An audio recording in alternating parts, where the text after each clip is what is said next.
Hall County Tax Assessment and Digital Technology. Georgia taxpayers may believe that digital technology has resulted in greater accuracy in the gathering of data, calculating of property values, and sending out of Hall County tax assessment notices. But this is not exactly so. While online filing including its software has provided both the tax authorities and taxpayers with more convenience, it has also increased the risks for inaccurate data. Keep in mind that accurate data and, hence, records are crucial in the proper valuation of real and personal property.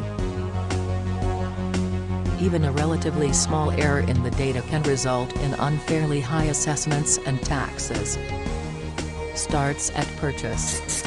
The crucial importance of accurate data and records where the Hall County tax assessment is concerned starts with the purchase of real property.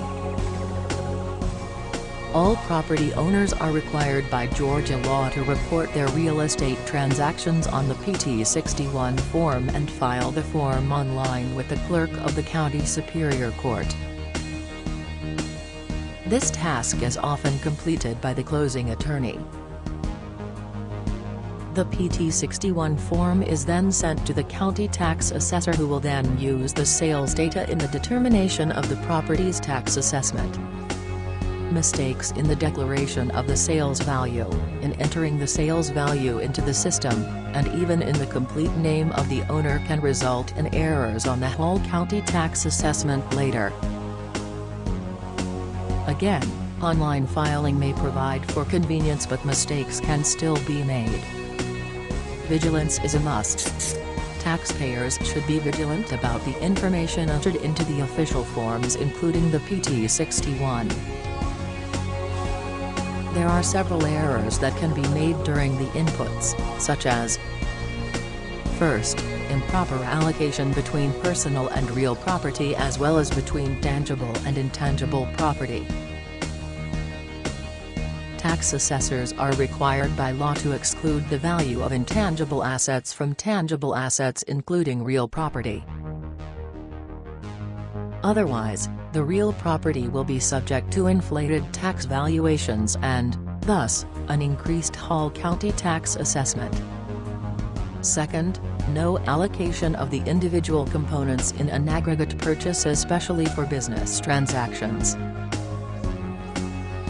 A proper allocation must be made among the specific assets in a sale transaction involving multiple properties, not just enter the aggregate purchase price into the system. It must be emphasized that inaccurate allocation of the aggregate sales price in a multi-property transaction can result in improper tax valuations. The bottom line: your Hall County tax assessment notice will likely contain errors that affect your tax bill, so vigilance on your part is a must. As a property owner and taxpayer, you must ensure that your internal record keeping is also accurate. You have to realize that inaccuracies in your records can expand over time that, in turn, will inflate your tax assessment values. For example, when you fail to update your property portfolio for property that has been disposed of, the valuations on said property will be inflated. You can reduce your property's Hall County tax assessment values by analyzing the facts about current ownership and location, present use of the property, and allocation between personal and real property. Your reliance on digital technology should be complemented by your regular checking of the information on the official forms.